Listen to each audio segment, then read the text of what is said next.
साथ और ये वीडियो उन सभी बच्चों के लिए बहुत ज्यादा इंपॉर्टेंट है जो क्लास 12th में है और बोर्ड्स को लेकर बहुत ज्यादा परेशान है। 12th का जो बोर्ड होता है वो सबको पता है कि एकदम टर्निंग पॉइंट होता है। अगर आप जेई वाले हैं तो जेई वालों को तो बहुत ज्यादा परेशानी हो जाती है। 75% मार्क्स जो है वो कंपलसरी हो जाता है आईआईटी में जाने। लेकिन इसके साथ क्योंकि हम लोग बायो वाले हैं तो बायो वालों के लिए ऐसा कोई कंपल्शन नहीं है, बट आपके जो 12th के मार्क्स होते हैं वो बहुत इंपॉर्टेंट होते हैं। और वैसे देखा जाए तो करियर वाइज बहुत ज्यादा हाई मार्क्स की जरूरत नहीं होती है कहीं भी, बट हाँ एक सेल्फ सेटिस्फेक्शन के लिए, अपने घर वालों की खुशी के लिए, और देखो टेंशन नहीं होना चाहिए ना, बस टेंशन हो जाता है बोर्ड से मार्क्स को लेकर के। तो ये सारे टेंशन से बचने के लिए बोर्ड्स में अच्छे नंबर लाने जरूरी है, वरना फिर चार लोग बोलेंगे। Hello to all my dear students, मेरा नाम है अभिषेक त्रिपाठी और हम हैं मोमेंटम कोटा क्लासेस भिलाई।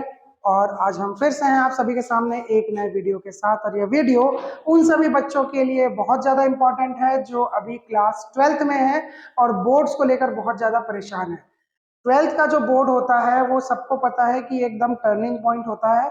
इसके बाद आपकी स्कूल लाइफ खत्म होगी और बहुत बार आपको लाइफ में 12th के मार्क्स के बेसिस पे बहुत सारे अलग अलग जगह अपॉर्चुनिटीज मिलेंगी। अगर आप जेई वाले हैं तो जेई वालों को तो बहुत ज्यादा परेशानी हो जाती है। 75% मार्क्स जो है वो कंपलसरी हो जाता है आईआईटी में जाने के लिए। लेकिन इसके साथ क्योंकि हम लोग बायो वाले हैं तो बायो वालों के लिए ऐसा कोई कंपल्शन नहीं है, बट आपके जो 12th के मार्क्स होते हैं वो बहुत इंपॉर्टेंट होते हैं। और वैसे देखा जाए तो करियर वाइज बहुत ज्यादा हाई मार्क्स की जरूरत नहीं होती है कहीं भी, बट हाँ एक सेल्फ सेटिस्फेक्शन के लिए, अपने घर वालों की खुशी के लिए, और देखो टेंशन नहीं होना चाहिए ना, बस टेंशन हो जाता है बोर्ड से मार्क्स को लेकर के। तो ये सारे टेंशन से बचने के लिए बोर्ड्स में अच्छे नंबर लाने जरूरी है, वरना फिर चार लोग बोलेंगे। भले आप अपने आप को कितना भी एक तरीके से जैसे स्ट्रॉन्ग बना के रखिए कि भैया हमको कोई मतलब नहीं है, हम तो अपनी अपनी तैयारी करेंगे, नीट फोड़ेंगे और उसके बाद सीधा एम्स जाएंगे, वो अलग बात है, लेकिन लोग पूछते जरूर हैं। तो हम बायोलॉजी पर बात करेंगे। बायोलॉजी में क्या क्या हमें करना चाहिए बोर्ड्स के एग्जाम को ध्यान में रखते हुए, और क्वेश्चन को कैसे डील करना चाहिए। तो सबसे इंपॉर्टेंट एक चीज है कि आप क्वेश्चन के मार्किंग स्कीम को समझिए। अगर आप सीजी बोर्ड के हैं तो भी, और अगर आप सीबीएसई बोर्ड के हैं तो भी, दोनों ही कंडीशन में सीजी बोर्ड और सीबीएसई बोर्ड दोनों ही बच्चों को मार्किंग स्कीम के बारे में समझना बहुत जरूरी है। कि जो क्वेश्चन दिया गया होता है, देखिए क्वेश्चन की हर लाइन को देखिए, जब भी एक लाइन खत्म होती है, for example what is fertilisation, describe fertilisation in humans with well label diagram, तीन लाइन है इस क्वेश्चन में। What is fertilisation, describe fertilisation in human, तीसरा विथ लेबल डायग्राम, तीन क्वेश्चन है। अब इन तीनों क्वेश्चन में मार्क्स होते हैं। तो जनरली पहले हमारे जमाने में क्या होता था, सीधा लिख देते थे, हाँ भैया 5 मार्क्स का क्वेश्चन है, चलो लिख लो, ठीक। अब हमको अपने मन से समझ में आता था कुछ भी लिख दो 5 मार्क्स तो मिलेगा, लेकिन एक्चुअली में इंटरनली इसमें एग्जाम्स में क्वेश्चंस के नंबर जो है वो डिसाइडेड होते हैं। लेकिन हमारे जमाने में ऐसा लिखा हुआ नहीं होता था। आजकल क्या होता है, आजकल ऐसा लिख देते हैं, पहला line what is fertilisation, 1 mark का लाइन है वो। दूसरा describe fertilisation in human +2 with label diagram +2, इस तरीके से लिख देते हैं, ठीक है। या फिर सीजी बोर्ड में 2.5 हो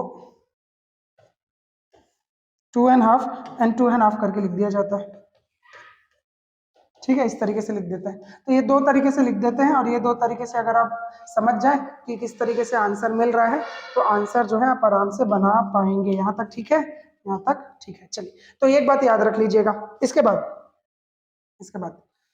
बाद एक और चीज देखते हैं। क्या देखते हैं सर? इसके बाद हम लोग देखते हैं कि मार्किंग स्कीम जो लिखी है, तो व्हाट इज फर्टिलाइजेशन के पीछे आपको कम समय देना है।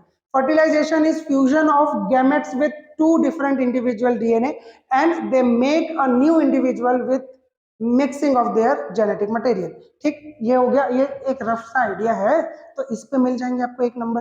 अब इसी में अगर आप 8-10 लाइन लिख दोगे तो मिलना एक ही नंबर है, ठीक है। ऐसा नहीं है कि आपको व्हाट इज फर्टिलाइजेशन का डेफिनेशन 10 लाइन में लिख दिया और फर्टिलाइजेशन इन ह्यूमन को 2 लाइन में डिस्कस कर दिया, तो आपको अरे यार ये तो बहुत अच्छा लिखा था, 10 लाइन लिखा था, उसको ज्यादा दे देते हैं उधर। एक ही नंबर है उस लाइन पे, एक ही नंबर है उस क्वेश्चन पे, तो आपको एक ही मार्क मिलेगा, उससे ज्यादा नहीं मिलेगा। तो हमेशा ये ध्यान रखिएगा कि जो लाइन, जिस लाइन में क्वेश्चन में आपको ज्यादा मार्क्स अलाउड किए गए हैं उस पर ज्यादा फोकस करिए। ये बहुत बड़ी गलती होती है और बच्चे समझ नहीं पाते हैं। What is fertilisation and describe fertilisation in humans, ये दो अलग अलग लाइन हुई यहाँ पर, लेकिन हम लोग इसको समझ नहीं पाते हैं। अब फर्टिलाइजेशन का एक जनरलाइज एक आपने डेफिनेशन दे दिया, आपको स्कूल में लिखाया गया होगा, बुक में लिखी होगी, आप अपने मन से भी बना सकते हैं, ठीक है, बस 1 मार्क मिल जाएगा, कोई नहीं काटेगा। इसके बाद डिस्क्राइब फर्टिलाइजेशन इन ह्यूमंस में फर्टिलाइजेशन तो आपने बता दिया, अब ह्यूमन फर्टिलाइजेशन कहां पर होता है। In human fertilisation takes place in fallopian tube या isthmus ऑफ फेलोपियन ट्यूब या ampulla isthmus junction of fallopian tube, जो आपको पता है, जो आपको स्कूल में बताया गया है वो आप लिखिए। उसके बाद पूरा प्रोसेस लिखिए कि स्पर्म होते हैं, डिपॉजिट होते हैं वजाइना में, फिर वो ट्रैवल करते हैं, ट्रैवल करके उस फेलोपियन की ट्यूब की तरफ मूव करते हैं फर्टिलाइजिंग हार्मोन के कारण।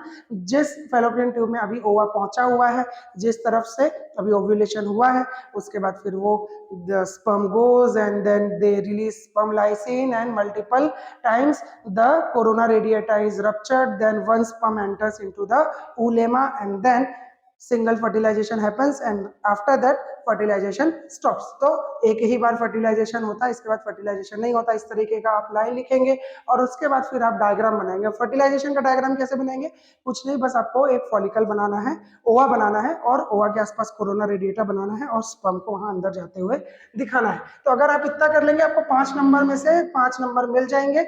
हो सकता है कि किसी का मन करे आधा नंबर काटने का तो काट दे, अदरवाइज नहीं काटेंगे। आपको केवल इतना ही करना है।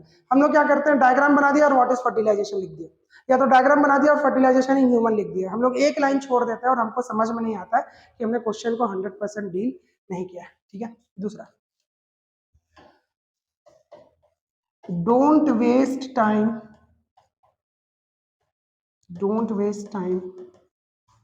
On small questions.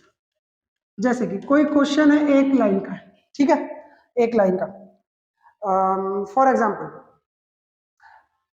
Causative organism of TB is, आपको आंसर लिखना है causative organism of TB is Mycobacterium tuberculosis, बस।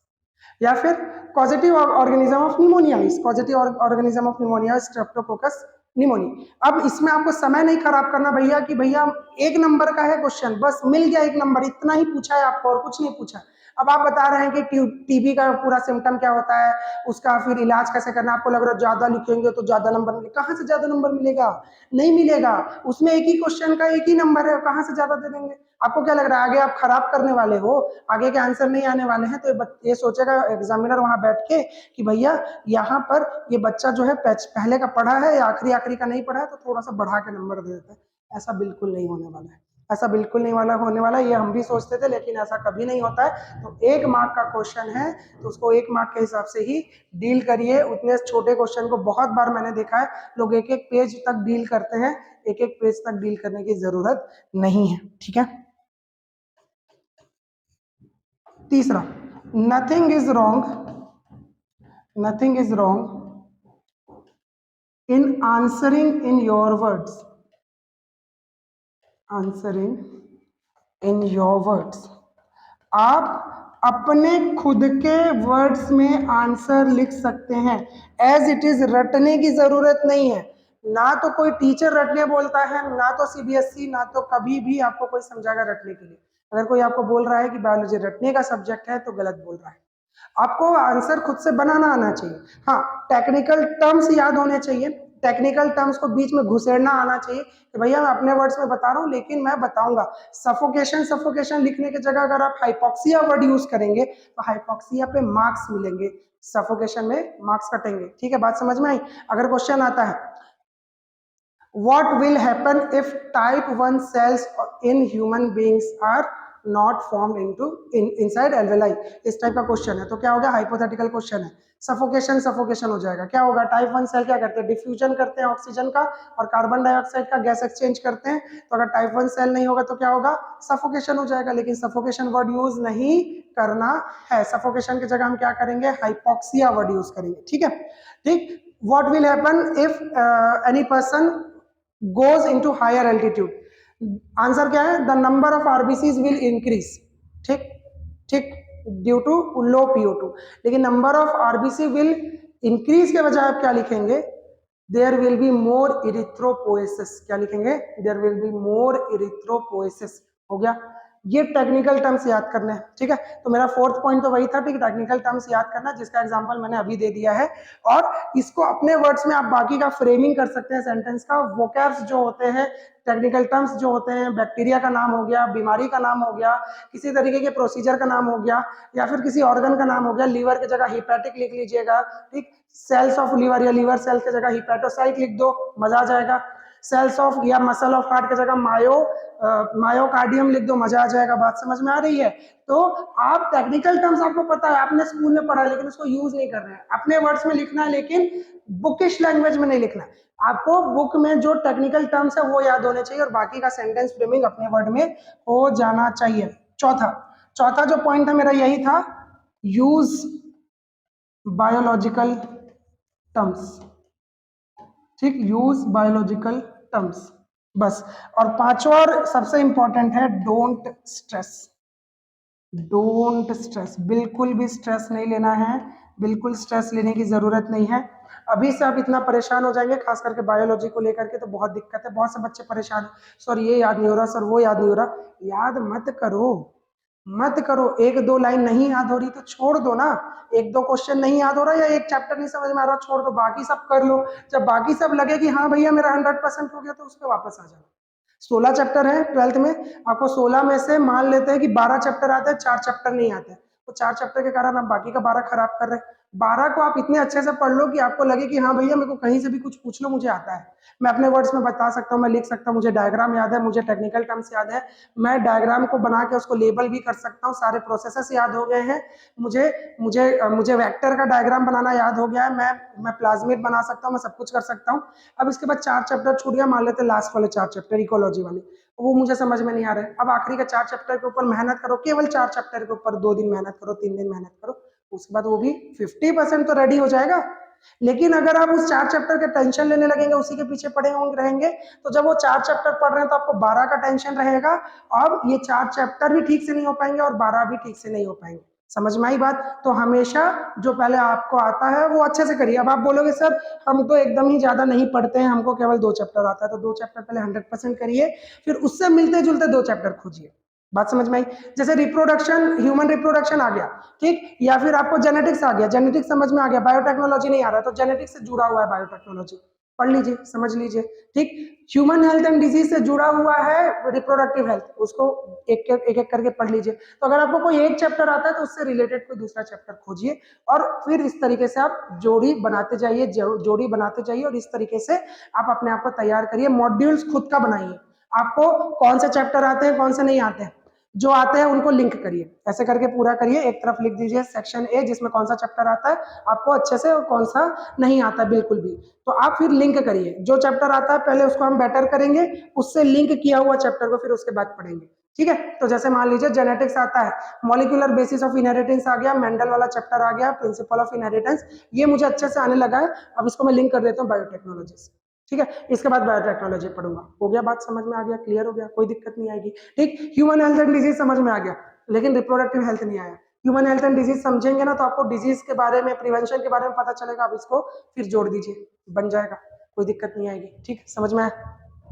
बायोटेक्नोलॉजी आता है और आपको ये समझ में नहीं आता है कि इन्हेंसमेंट ऑफ फूड कैसे पढ़ता है, तो फिर पहले आप बायोटेक्नोलॉजी अच्छे से कर लीजिए, उसके जस्ट बात पढ़िए, फिर अच्छे से समझ में आएगा, बहुत आराम से समझ में आएगा। समझ में आई बात? बहुत सिंपल सी चीज है, ठीक। और अगर आपको कोई ऐसा चैप्टर लग रहा है बिल्कुल समझ में नहीं आ रहा, जैसे प्लांट रिप्रोडक्शन, तो रिप्रोडक्शन इन फ्लावरिंग प्लांट को पढ़ने के लिए आपको 11th में मॉर्फोलॉजी आना चाहिए। तो अगर आपको नहीं लग रहा तो पहले मॉर्फोलॉजी एक दिन पढ़ लो, 11th की बुक निकालो, नोट्स निकालो, कोई लेक्चर देख लो ऑनलाइन, हमारा ही देख लो, और उसके बाद फिर आप कनेक्ट कर लो, कनेक्ट करोगे आराम से समझ में आ जाएगा। समझ में आई? तो डोंट टेक स्ट्रेस, और इस तरीके से आप बैलेंस करते हुए अपनी तैयारी को आगे बढ़ाइए। और अगर एक आध दो चैप्टर की बस बात है तो कोई बात नहीं, जैसा मैंने बोला है कि पहले बाकी सब बेटर कर लो, फिर उसके बाद एक दो चैप्टर के पीछे 2-3 दिन दे दो, और फिर एग्जाम के एक दिन पहले रिवाइज कर लो, एग्जाम के एक रात पहले आराम से सोना और अच्छे से खा पी के जाना, बहुत ज्यादा हैवी नहीं खाना, और आराम से फिर पेपर दिलाना, और देख लीजिएगा 90% मार्क्स आएंगे, ठीक। चलिए बायोलॉजी के लिए तो मैं बोल सकता हूँ कि आ जाएंगे। तो इतना कर लीजिए, बहुत सिंपल सिंपल से स्टेप है ये। आपको बात कैसी लगी जरूर बताइएगा। ऐसे अच्छा लगा तो ऐसे कर दीजिए, नहीं लगा तो ऐसे कर सकते हैं, बाकी मत करना, बुरा लगता है। कर दोगे तो भी कोई बात नहीं, लेकिन करोगे तो बताना कि ये क्या बुरा लग गया जो ऐसा किया। अदरवाइज ऐसे कर दीजिए, और वहां पे एक ठो लाल कलर का सब्सक्राइब का बटन है, दबा दीजिए। फिर घंटी है बगल में, उसमें भी ऐसे माथा टेक दीजिए, और शेयर करना है। हाँ, शेयर भूल गए थे, शेयर कर दीजिएगा, शेयर शेयर कर दीजिएगा। हाँ ठीक है, चलो tata bye bye see you. अरे हाँ, थैंक यू।